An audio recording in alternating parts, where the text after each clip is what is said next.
Was Druski actually in Georgia the night that a woman says he assaulted her at a party in California with Diddy in 2018? I got these records in my inbox this morning, and they're bank records that show he had barely any money back in 2018, 91 cents. More importantly, he has a lot of transactions in Georgia around that time, including one the day of the party at a Shell gas station. The lawsuit says the party was on March 23rd, 2018 in California, and this shows one transaction on that day in Loganville, Georgia. It's $4 at the Shell gas station.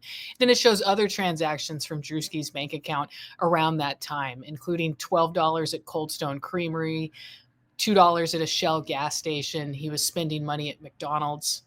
It definitely doesn't reflect a celebrity lifestyle at all, but really the important stuff is the location of these transactions. It also shows Druski getting Zelle deposits, apparently from his mother. He'd gotten about $205 between March 12th and April 2nd, 2018. It doesn't give a location, but this just gives context to the 91 cents in his bank account angle that we were looking at earlier. And there's also phone records that show that there were 16 calls from Druski's phone made in Georgia on the day that he's accused of attacking a woman at a party in California. And this is March 23rd, 2018. The lawsuit was filed against Diddy back in October 2024 in federal court in San Francisco. Then it was amended in March to add a bunch more defendants, including Druski. You can see they included photos of Druski with Odell Beckham Jr., but Druski has been denying this since the very beginning and saying that he wasn't even a celebrity back then. You can see the front page of it here. It actually has a trigger warning on it. It says this document contains highly graphic information of a sexual nature, including allegations of rape, sexual assault, sexual battery, kidnapping, and sex trafficking. The lawsuit says the woman met Diddy through a man named Shane Pierce, who's pictured here. It says Shane was actually bragging about being friends with Diddy to the woman, and that Diddy appeared on a FaceTime call, but that the woman didn't want to get together with him. And she even said something about the fact that she thought he had something to do with the murder of rapper Tupac Shakur. Now, the woman says weeks later, she went over to Shane's house and was actually... Now, the woman says weeks later, she was over at Shane's house watching a movie with him, and she was having a drink that he offered her, and she felt weird. And when she woke up, Diddy was actually in the house, and he'd made this big grand entrance, and that the dogs were actually barking. And she believes that Shane had actually set her up because of the comments that she made about Diddy and Tupac a month earlier. Now, this is where Druski's mentioned. It mentions a horrible attack, a gang rape attack on the woman, and alleges that at the time she didn't recognize him, but she's later come to realize that it was Druski. And she says that this man was ordered by Diddy to attack her, to rape her, and that this happened, and that Diddy was watching it all and gratifying himself as it happened and actually filming. So the lawsuit says that after Druski attacked this woman, another woman came into the room and had a bag of stuff for Diddy. And it wasn't the baby oil that he accessed earlier, that it was IV fluids, medications, powder-like drugs, and that this woman, they identify her as KK in the lawsuit and say here that it's Christina Coram, who lives in California or North Carolina. It says that Diddy actually gave the woman a pill. It says inserted the pill into plaintiff's mouth and down her throat to where plaintiff had no choice but to ingest the unknown pill. And she says at that time, Shane, who's the one that introduced her to Diddy, and Odell Beckham Jr., Druski, and Diddy all went outside in the backyard to smoke marijuana and cigarettes. And she was just lifeless in this room until she was finally able to come to. And it says, as the woman was finally able to regain her composure, she actually saw a knife that she took with her as she went outside. She said that while she was out there, Diddy was actually out there, and he commented that he was surprised that she was able to walk because he had given her enough drugs to take out a horse. She said that somebody else actually commented about the conduct too.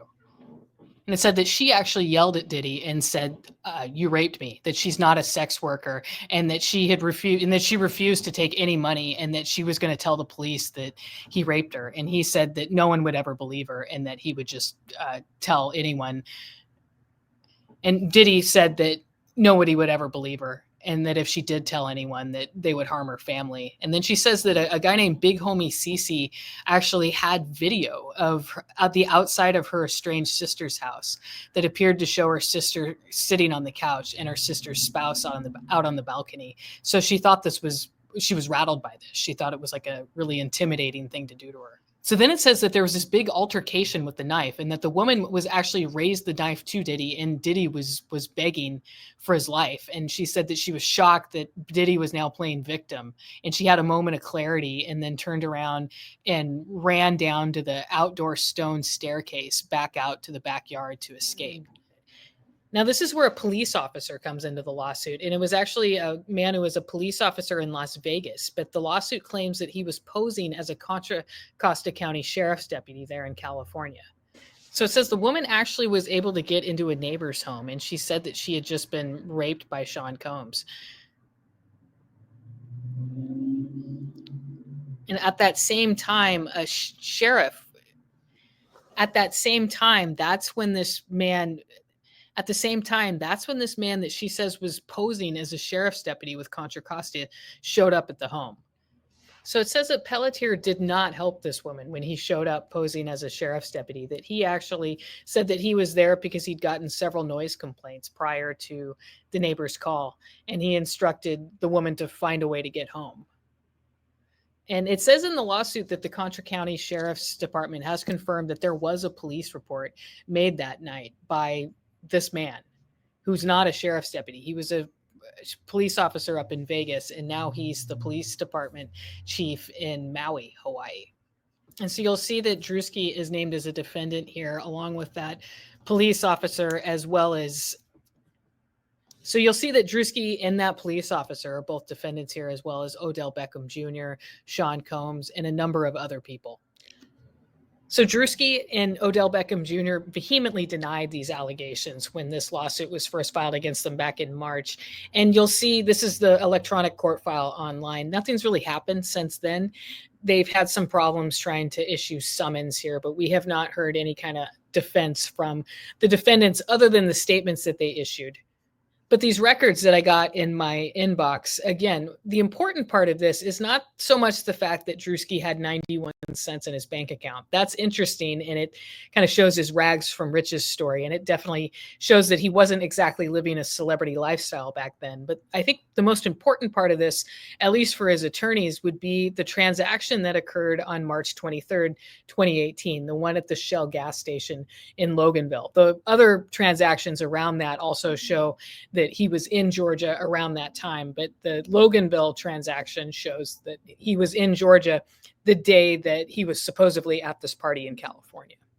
So again, this hasn't shown up in the public court file yet, but this could be something that Druski's lawyers are pushing behind the scenes. Granted, they don't prove that Druski is the one that was making those calls or that he was the one who was actually doing those transactions himself. But I'm sure his lawyers are pointing to this as solid evidence to try to get the other side to withdraw their allegations. That's usually what we see at this point in the litigation. So I will keep you posted on how everything goes. Thank you guys so much.